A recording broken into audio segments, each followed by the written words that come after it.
Halo, perkenalkan nama saya Vita Setiani. Saya dari kelas 12-2 nomor absen 3. Di sini saya akan membahas sedikit tentang kromatografi. Kromatografi adalah metode yang digunakan untuk memisahkan komponen dalam sampel, di mana komponen tersebut didistribusikan antara dua fase, yaitu fasa diam dan fasa gerak. Kromatografi sendiri berasal dari dua kata, yaitu kromato dan grafi. Kromato berarti warna dan grafi berarti tulisan. Kromatografi ini pertama kali ditemukan oleh Michael Sweet pada tahun 1906. Michael Sweet adalah seorang ahli botani dari Rusia. Cara Michael Sweet memisahkan pigmen berwarna dengan cara kromatografi, yaitu dengan dimasukkan dalam suatu kolom seperti kaca yang berisi kalsium karbonat, lalu dialirkan dan kemudian didorong dengan suatu pelarut, dan hasilnya ekstrak yang berwarna hijau terpisah menjadi beberapa warna. Proses pemisahan masing-masing komponen terjadi karena perbedaan keterikatan komponen tersebut pada fasa diam dan fasa gerak. Perbedaan komponen tersebut dapat diketahui dengan koefisien distribusi, kelarutan, muatan ion, daya absorpsi, ukuran molekul, dan sifat-sifat fisika lainnya. Dalam kromatografi ada namanya fase diam dan fase gerak. Fase diam atau stationary phase yaitu bagian yang letaknya diam di sepanjang kolom pemisahan, dapat berupa zat cair atau zat padat. Lalu, fase gerak atau mobile fase yaitu bagian yang terdapat dalam sepanjang kolom pemisahan dari ujung sampai akhir dengan proses kromatografi berupa zat cair atau gas. Lalu selanjutnya kita akan masuk pada fungsi pada fasa diam dan fasa gerak. Fasa diam berfungsi untuk menahan senyawa yang melalui interaksi kimia maupun fisika. Fasa gerak yaitu mendorong senyawa tersebut bersama dengan aliran fasa gerak. Lalu selanjutnya yaitu menghitung jarak tempuh yang dilalui oleh ketiga sampel. Di sini dapat dilihat ada 3 macam senyawa, yaitu berwarna kuning, hijau, dan biru. Nah, senyawa ini dimasukkan dalam satu kolom lalu digerakkan oleh fase gerak. Selanjutnya, fase gerak yang bergerak dari ujung pojok ini sampai dengan atas dengan suatu waktu tertentu. Dilihat pada fase gerak selama 5 menit, kuning naik sedikit, lalu hijau dan biru paling atas.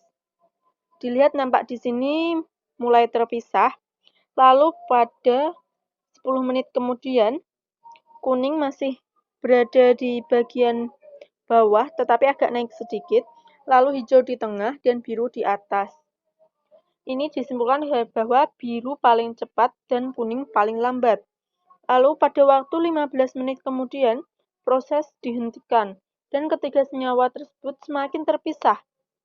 Masing-masing senyawa menempuh jarak yang berbeda-beda dengan waktu yang sama, seperti biru yang naik paling atas. Lalu selanjutnya, setelah kita melihat tadi gambar statik, selanjutnya yaitu menghitung jarak tempuh ketiganya. Mengapa demikian dihitung?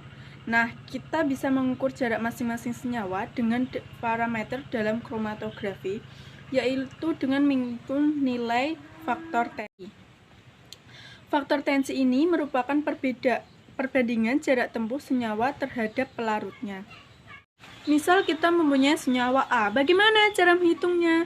Yaitu dengan membandingkan jarak tempuh senyawa A dibanding dengan jarak tempuh pelarutnya.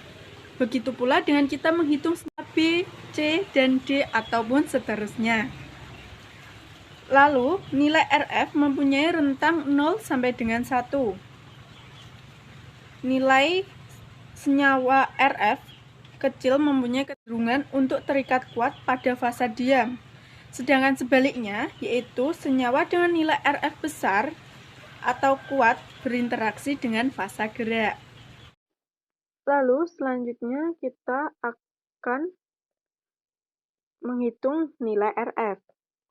Nilai RF tadi sudah diketahui, yaitu perbandingan jarak tempuh senyawa terhadap pelarutnya. Nah, diketahui di sini jarak tempuh atau fasa geraknya 10 cm.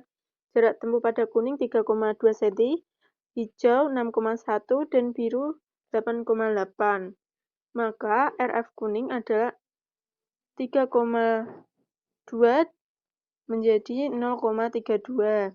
Kuning mempunyai interaksi paling kuat dengan fasa diam, sedangkan biru mempunyai interaksi paling lambat.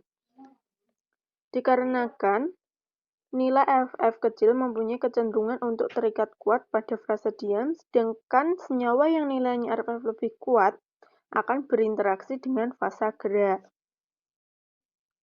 Nah, ini kita akan menghitung waktu senyawa sampai pada ujung. Nah, di sini kita mempunyai 3 senyawa berwarna kuning, hijau, dan biru. Nah, pada waktu tertentu, senyawa-senyawa ini mengalami fase gerak, dan dia akan keluar di ujung paling akhir kolom. Pertama yang keluar adalah senyawa warna biru. Lalu hijau, kita tunggu lagi sampai warna kuning ini keluar. Nah, tadi kalau kita menghitung jarak tempuh, waktunya sama tapi jaraknya beda. Tetapi karena kita menghitung waktu, yaitu jaraknya sama, namun waktu yang diperlukan. Nah, selanjutnya menghitung waktu yang diperlukan senyawa pada jarak yang sama.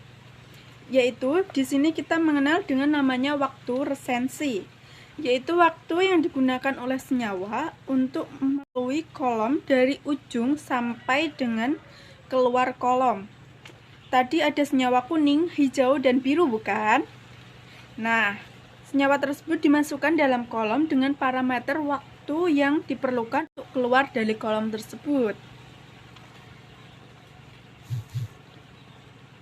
Pelarut memerlukan waktu paling cepat T0 sama dengan 17 menit, dikenal dengan TO. Biru TR26, senyawa hijau TR31, senyawa kuning TR38. Senyawa biru merupakan senyawa paling cepat keluar kolom dibandingkan dengan hijau dan kuning. Artinya, interaksi dengan fasa lemah diam, sedangkan interaksi dengan fasa gerak kuat.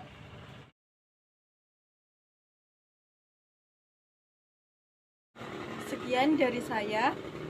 Terima kasih.